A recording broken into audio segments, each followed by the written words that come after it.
Halo, halo ya. Berjumpa lagi dengan saya Fajar. Di sini saya akan mencoba. Gue bakal bikin sebuah website apps. Jadi ini namanya Django asik. Si Django ini adalah sebuah framework dalam artian frame itu kayak jendela ya, jendela frame jendela kerja. Jadi gue pahamin sih si framework ini digunakan untuk mempermudah kalian-kalian yang ingin mendevelop sebuah web. Django adalah salah satu frameworknya.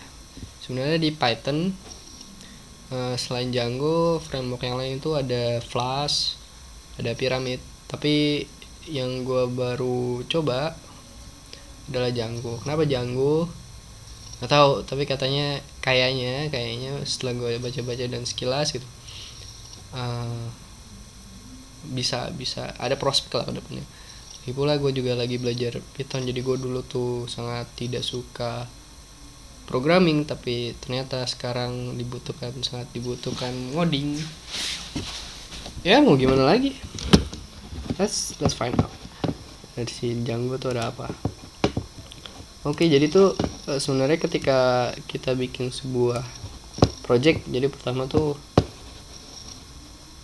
kalau gue sendiri jadi ini tampilan oke yang pertama lo ya, ini adalah website pertama gue Azik. Itu 1 1 1 1 2 2 2 2 3 3 3. Jadi kalau gue klik sini, woi kemana tuh? Oh ke sini, sana, oh ke sana sana. Jadi ada tampilan homepage gue, baru dasar-dasar. Jadi kalau ini ntar sini. Tapi jadi si Django ini pakai metode namanya MVC, Model View Controller.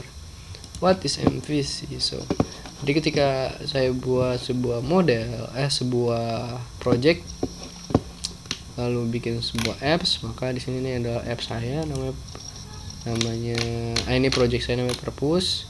Nah ini satu apps saya. Jadi aplikasi, kalau lo mikir aplikasi itu ya kayak Microsoft Office Microsoft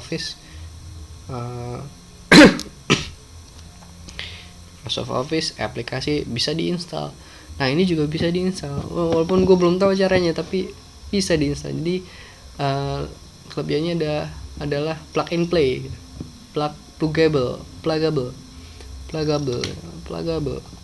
Jadi ketika gue bikin sebuah apps, nanti akan terbentuk sebuah direktori yang isinya bla bla. Nah yang perlu diperhatikan adalah ada yang namanya admin. Jadi file ini berfungsi untuk mengurus administrasi. Apa ya administrasi di Django? Administrasi Django ya kayak tadi mana? Waduh hilang coba kita masih jalan. Kita buka di admin. Nah ini adalah administrasi Django. Kita bisa lihat Django di sini ngapain aja. Terus ini adalah app saya, app yang saya bikin. Di sini ada post yang saya bikin, walaupun isinya asal. Nih post pertama, post kedua, post 3 nih ada ininya. Nah si Django admin itu dia jadi sebelumnya tuh ini nggak ada nih, ini nggak ada, dan ini juga nggak ada. Nah dia cuma ini doang. Tapi setelah ada di Django admin, akhirnya saya bisa menampilkan hal-hal luar biasa, magical ini. And selanjutnya itu ada apps. Gue nggak tahu ini apa, tapi jangan diubah. Ada tes. Nah di sini tes belum gue isi, tapi sebenarnya ini penting untuk jadi testing. Jadi nggak perlu kira-kira orang ntar masukin data apa gitu ya, bakal kerekam atau enggak, bakal jalan ke aplikasi gue, datanya kayak apa, datanya kalau datanya kayak gini gimana nanti outputnya, inputnya kayak gini outputnya kayak gimana, jalan ke sistemnya, kurang lebih kayak gitu. Walaupun gue tahu sebenarnya konsepnya kayak gitu, cuman implementasi masih belajar. Oh, ada model. Nah, ini adalah yang penting di model ini. Let's see. Nah, di model ini kita buat sebuah model. Nanti modelnya tuh muncul di sini. Ini dia model kita yang kita bikin nih. Nah, ini model itu isinya ada title, author, summary, timestamp, updated, dan segala macam. Jadi nanti di sini juga pas kita mau bikin buku yang baru, ada title, ada author, ada summary, terus yang updated dan timestamp itu nggak kelihatan, tapi ada. Lalu ada juga URL. Nah, URL ini sebenarnya pas pertama kali si Django jalanin servernya, dia tuh ngelihat di setting si ini jadi primary nih, project primary, dia ngelihat settingannya apa aja nih, install appsnya apa aja nih, ini yang boleh apa aja, bla bla bla dan bla bla bla. Lalu dia langsung dia juga ngeliat di URL-nya. Jadi kalau misalnya ada yang namanya admin, ini kan admin, pas user di URL-nya ada admin, dia tuh ke sini gitu, dia tuh ke fungsi ini admin.site.url. Ini adalah kayak views yang udah dibikin oleh Django-nya sendiri. Nah, terus yang ini adalah books, terus dia ke books.url. Books.url itu mana? Di books. Ini adalah books. Terus URL-nya mana? Ini URL-nya. Habis itu URL-nya udah deh nih. Banyak nih. Jadi kalau ada di URL ada create, nanti dia manggil si ini views-nya. Apa itu views? Let's see views. What's that views, man? Views itu adalah kayak misalnya dia penengah antara user sama si server gitu ya. Ini misalnya si user set dari browser, misalnya kamu user mau minta ini nih, mau minta halaman pertama. Halaman pertama isinya list dari buku-bukunya. Berarti si user nge-request ke kita sebagai server. Nah, server set,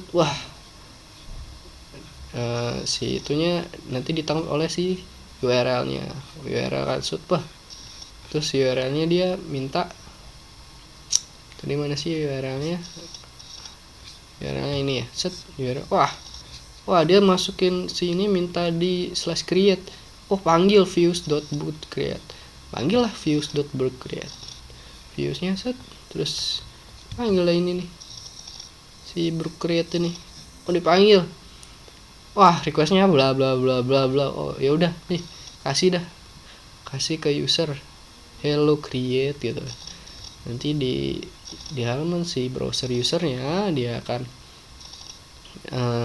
mereka tampilan hello create.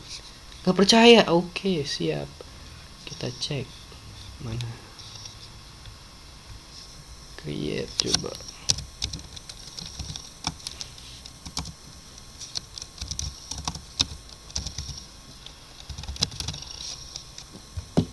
Si create. Nah, gitu kan. Percaya nggak? Pastilah harus percaya. Begitulah yang lain. Ini adalah views. Jadi sebelum menampilkan ke user gitu ya. Nah, views nanti sebelum ditampilkan ke sebuah HTML, si server bakal lihat, si user minta di create. Create. Create set. Baru server ya udah nih Ini fungsinya lempar, kasih ke template, kasih ke HTML nya, kasih ke nih, lihat nih gue liatin nih usernya lo minta apa, nih gue kasih gitu ya. Seperti itu ya, kurang lebih seperti itu gambaran gedenya. Untuk lebih jelasnya sih emang enaknya sih ke dokumentasi si Django punya, lumayan lengkap banget. Cuman ya kalau males baca ya kayak gue ini, kalau nggak baca yang lihat baca YouTube, nonton YouTube dan segala. Nah, masih banyak yang bisa kalian gali ya, dan katanya sih cepet. Aku juga nggak tahu gimana cara ngukurnya, tapi ya gitulah. Let's try. So let's try and strive. Let's strive and struggle.